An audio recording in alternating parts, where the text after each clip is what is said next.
My 9-year-old spent weeks helping plan her cousin's party and spent all her savings on decorations. On the day, we arrived to an empty house.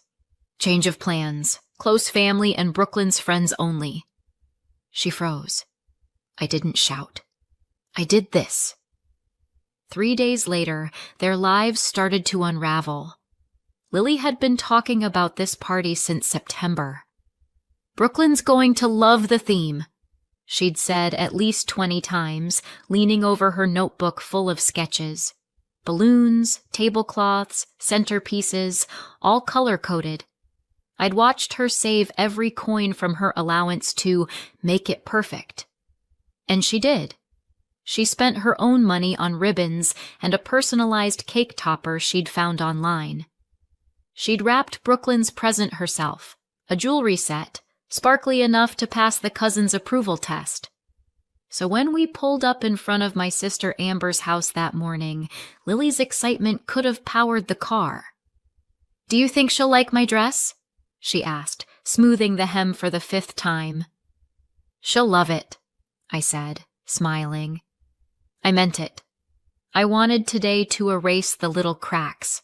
The times Lily came home quiet because Brooklyn had ignored her at school or accidentally left her off a group chat. We turned into Amber's street. Empty. The balloon arch that had been there yesterday, gone. No cars, no laughter. Just a deflated streamer caught on the mailbox, flapping in the wind like an afterthought. Lily leaned forward in her seat. "Are we early?" "Maybe," I said, though it was already 10 minutes past the invite time.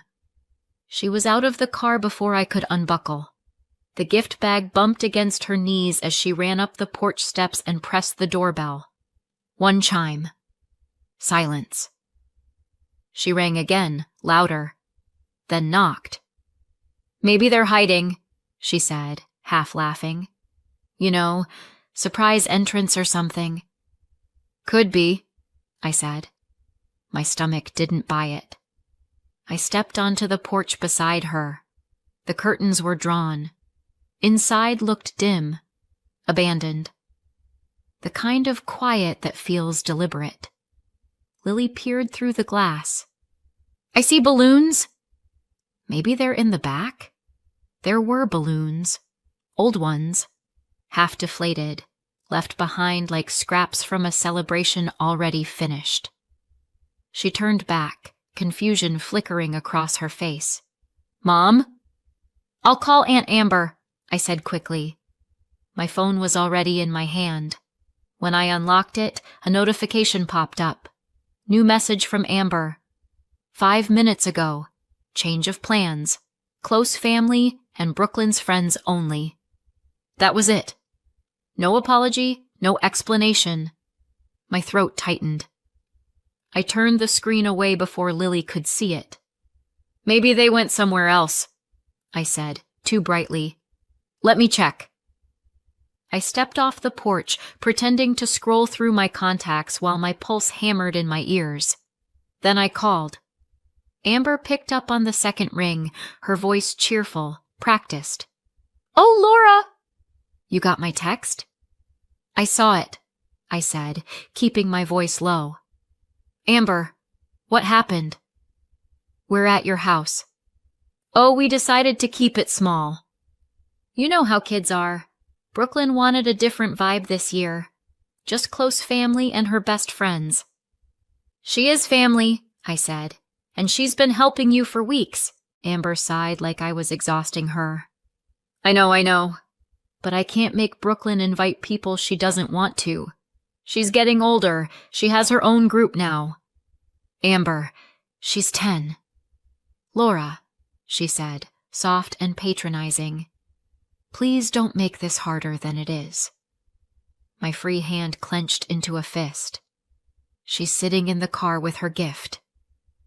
"You could at least let her say happy birthday." "I can't," she said quickly. "We're already out." We decided last night to do something more private last night, meaning they'd had hours to tell us, and didn't. Amber kept talking, something about how she hoped I'd understand. I hung up mid-sentence. I stood there for a moment, the wind tugging at my hair, my phone still warm in my hand. In the car, Lily was watching me. Did she answer? Are they coming?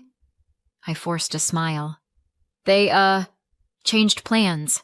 I'm finding out where her eyebrows knit together. Changed plans? I opened my mouth, searching for a version of the truth that didn't sound like cruelty in a cardigan. Before I found one, her phone buzzed. She looked down. Her cousin's name flashed across the screen. Brooklyn's story. Best day ever. Lily tapped it. Laughter. Candles. Balloons. Brooklyn surrounded by kids from school. The caption, family plus my besties equals perfect birthday. Lily didn't speak. The color drained from her face. Hey, sweetheart. Her shoulders trembled. She put the phone down like it burned. She said it was family.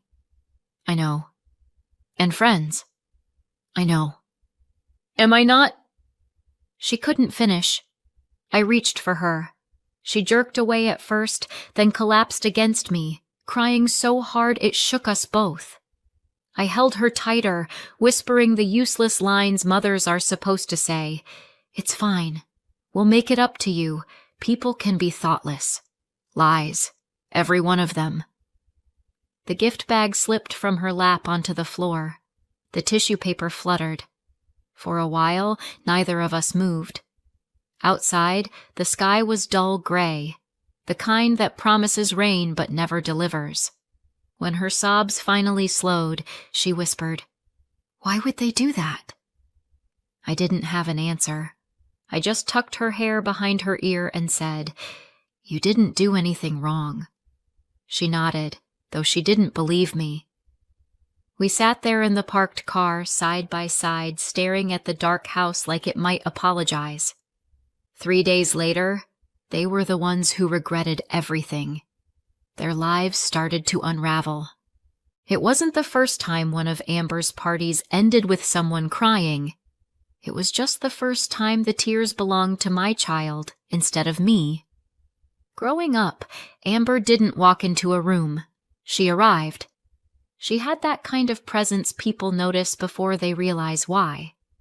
I was the quiet one, the reliable daughter, the one who reminded Mom about bills and permission slips. Dad left early, too early to remember what he sounded like when he wasn't yelling, and Mom raised us on her own until Gary appeared. Gary was polite, helpful, and full of opinions about how wonderful Amber was. "She's a real people person," he'd say. Then he'd turn to me. "You'll find your thing." I had a thing. It was being ignored. Mom and Amber were best friends. Matching handbags, salon appointments, whispered jokes. I was the background noise. Their laughter always had a punchline I couldn't hear. I told myself it was fine. At least silence didn't hurt as much as trying to join in. When we grew up, nothing really changed. Amber married Brandon, who thought the sun rose whenever she smiled. I married Michael, steady, kind, not one for drama. We both had daughters about 6 months apart. Amber's family became the center of gravity again. Mom and Gary doted on Brooklyn, showing up with gifts and praise, talking about how mature she was, how bright. Lily got compliments when someone remembered she was standing there. Brooklyn had the same sparkle her mother did, pretty, confident, practiced. Lily adored her. They went to the same school, same class. Brooklyn was technically older by a few months, which meant she got to be in charge. Some days she was sweet, looping Lily into her circle. Other days she was cold, leaving her out with a shrug. It was the same performance, just with smaller actors. I wanted to say something, but I didn't. I told myself kids sort these things out. And besides, Amber always had an explanation ready. "Brooklyn's just particular," she'd say. "She likes things done her way." Then came the money. Over the years, the family had set up a shared fund, a joint pot everyone contributed to for holidays and birthdays. The rule was proportionate to income, which meant I paid the most. Amber spent the most. No one said it out loud, but we all knew. It covered vacations, family events, parties, a running tab for togetherness. When Brooklyn's birthday came around, the planning started early. Amber called it a group effort. I'd call it expensive. Lily got swept up in it. She spent weeks helping Amber and Brooklyn with decorations, crafts, little projects. She was thrilled to be included. One afternoon she came to me, hands full of coins and crumpled bills from her piggy bank. "Brooklyn said I should help pay for the decorations," she said. "She's buying them herself." I stared at the pile of cash. "Did she ask you for this?" Lily nodded.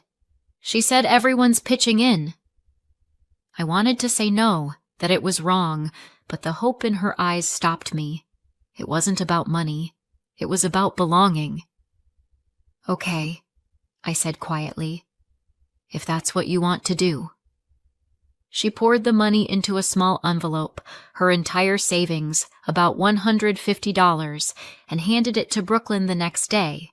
Brooklyn smiled, said thank you, and turned back to her friends. That should have been my warning. I didn't know the shared fund was paying for the rest. My money, really. Thousands toward an event my daughter would end up standing outside of. By then I'd stopped questioning Amber's choices. It was easier, but I remember the moment I realized how neatly she'd kept the hierarchy alive. 2 sisters, 2 daughters, one pattern on repeat. Amber had always needed a mirror to admire herself in. This time, she found one with pigtails, and I let her until the morning Lily knocked on that locked door. When I look back now, I can see the setup was perfect. The fund, the children, the silence. It wasn't just a party gone wrong, it was a lifetime's rehearsal for it. I'd spent most of my life keeping the peace. The day after Brooklyn's birthday, I stopped. The locked door scene kept replaying in my head like a bad movie. Lily on the porch, clutching that gift bag like it was proof of her worth, asking if we were early. Every time I blinked, I saw her face when she realized we weren't. Amber's text, change of plans, close family, and Brooklyn's friends only, sat on my phone like a bruise I couldn't stop pressing. By Monday morning, I was done pressing it. I logged into the family account, the one we all used, but somehow always benefited Amber more than anyone else. The fund looked the same as it always did. My deposits, her withdrawals, Brandon's token $50 transfers once a quarter when he remembered. I didn't move the money. Not yet. I just stared at the balance and thought about what fair should look like. Then I opened a new tab and started booking a venue. "Mom," Lily said that night, frowning at the screen, "why are you looking up magicians?" "Because you and your friends deserve a party that actually exists." She blinked. "You mean like Christmas?" "Exactly like Christmas. A kid's Christmas party. You'll help me plan it." Her eyes widened the way they used to before Brooklyn taught her to doubt herself. "Can I invite everyone?" "Everyone," I said. "Except Brooklyn." She hesitated. "She'll be mad." "Good," I said, smiling over my coffee. "She can call the complaint department." Lily laughed for real this time, the sound rough from disuse. "You're really doing this?" "Oh, very." By Wednesday, the invitations were done. Same format, same group chat Amber used for Brooklyn's birthday. A few clicks, a polite caption. "Holiday fun for the kids! See you all there!" Within 10 minutes, my phone started buzzing. Amber's name flashed on the screen. I took a sip of coffee and answered. "Laura, I assume this is a joke?" "Nope." "You invited everyone but Brooklyn." "Yes." Her voice went tight. You can't punish a child for something that was out of her control. You mean a child who told my daughter she wasn't close family? Amber sighed, the long-suffering kind that makes you want to break things. You're being ridiculous. It was a small misunderstanding. You're using family money for this. The same family money that paid for Brooklyn's party, I said. You know, the one we apparently weren't family enough to attend? That's different. How? Because that was her birthday, Laura. You can't compare. I can, I said, and I just did. For a second, I thought she'd hang up. Instead, she went for the moral high ground. Everyone's already talking about this. You're making yourself look petty. That's fine, I said. I'll look petty from the dance floor.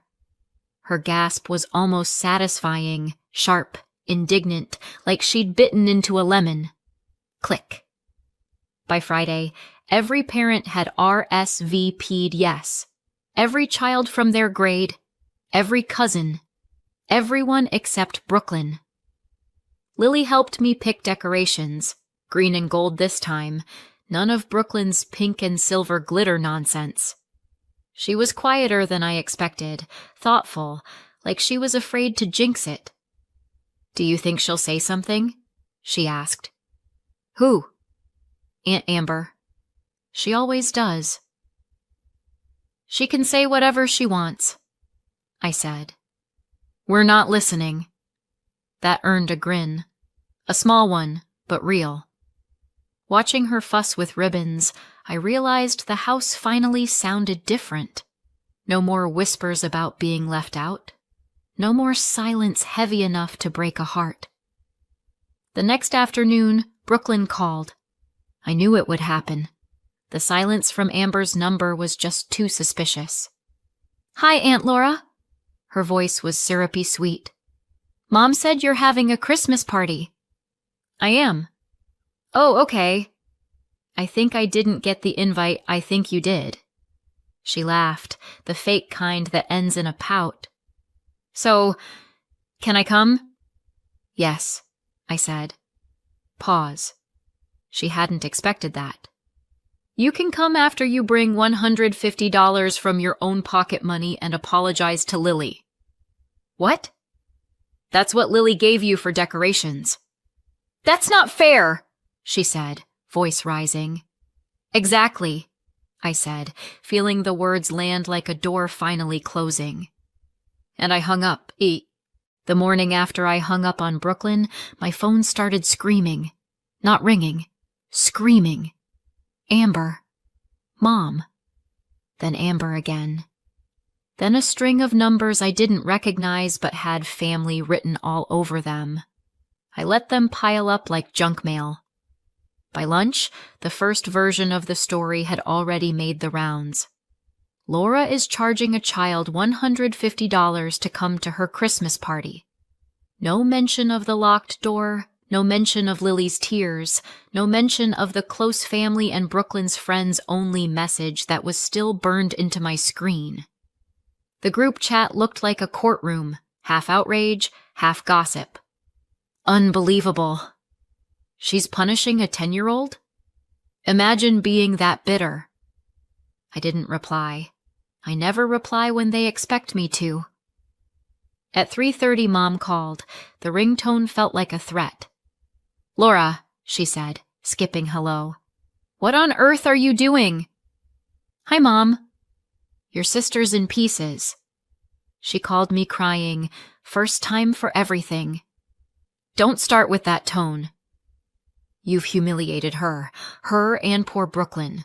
What kind of person makes a child pay to go to a Christmas party? The kind of person whose own child paid to go to a birthday party she wasn't allowed to attend. That's not the point. Then what is? You're tearing this family apart. I rubbed my temple. Mom, this family came pre-torn. I'm just holding up the ripped edges. She inhaled sharply. Your sister loves you. Uh-huh. You've always been jealous. I hung up.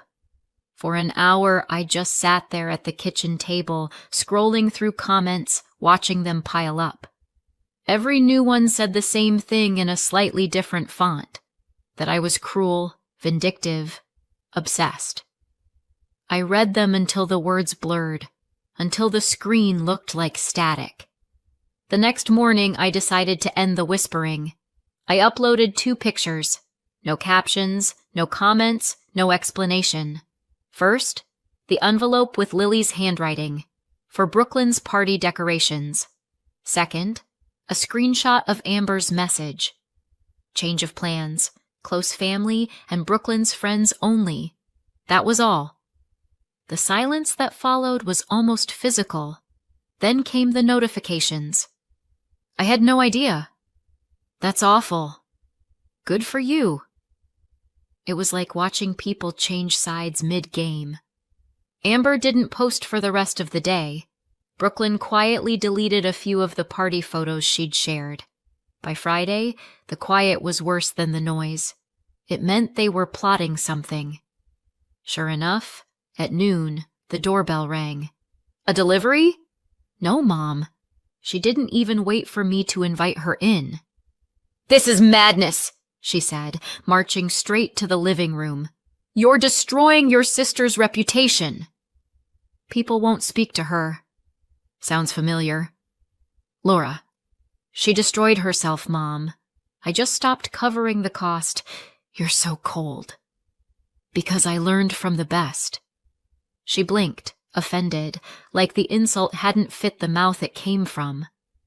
Then she grabbed her purse and left without closing the door.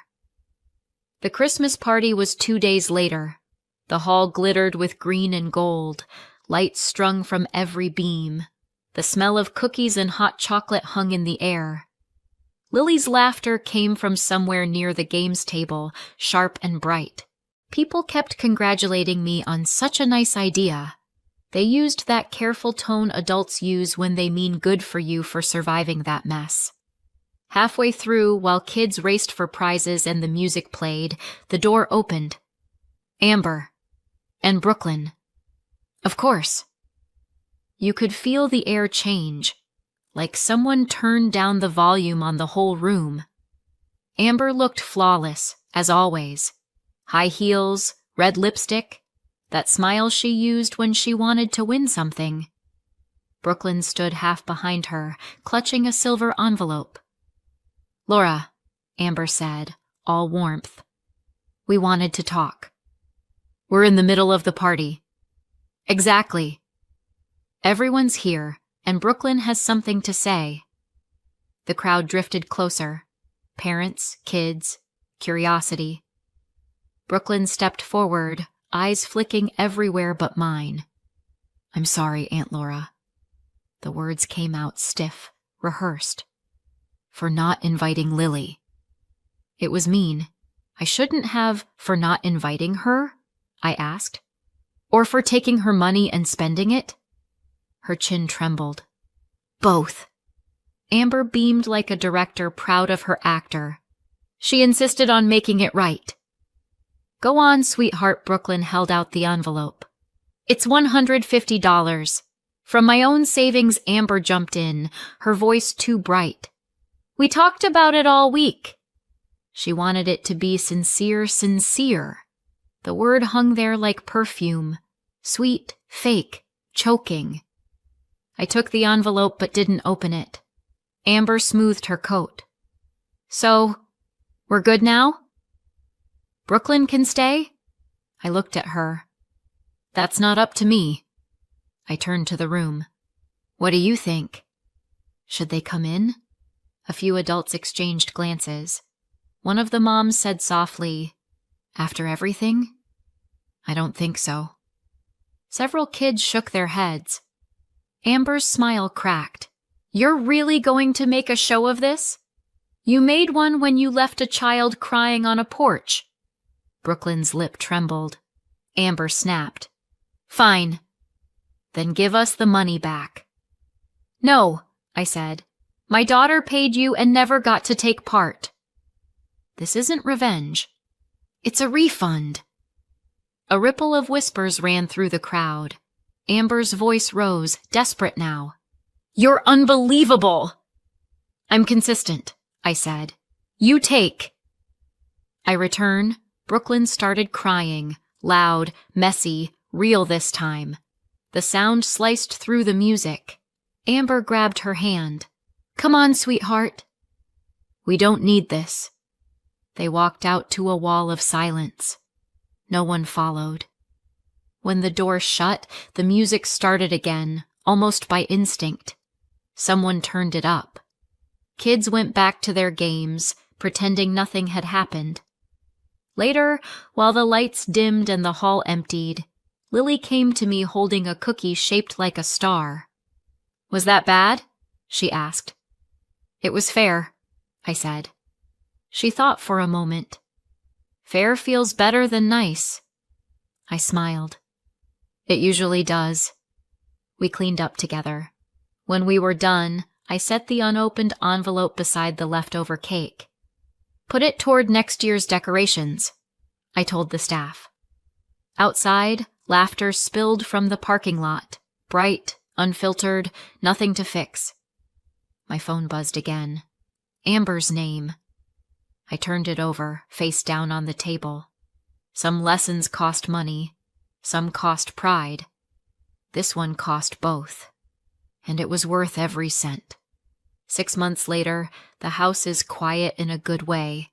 No calls, no messages, no new rumors. I haven't spoken to Amber or Mom since the party. They circled the wagons, blood thicker than accountability, and that's fine. Brooklyn doesn't go to Lily's school anymore. They transferred her for a fresh start. Everyone knows what that means. Lily's world got bigger the same week Brooklyn's shrank. She has new friends, real ones. She laughs louder now.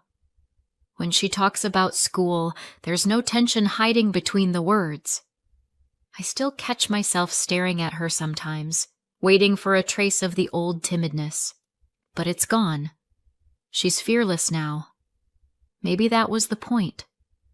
Still, when the house is too quiet, I replay that day.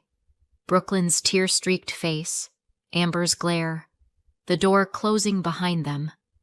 I tell myself they earned it. Most days I believe that. Other days, I wonder if I taught Lily strength or revenge. Whether I showed her how to stand up for herself or how to strike back hard enough that people don't try again. Maybe both. So tell me, did I go too far or not far enough? Let me know in the comments and subscribe for more.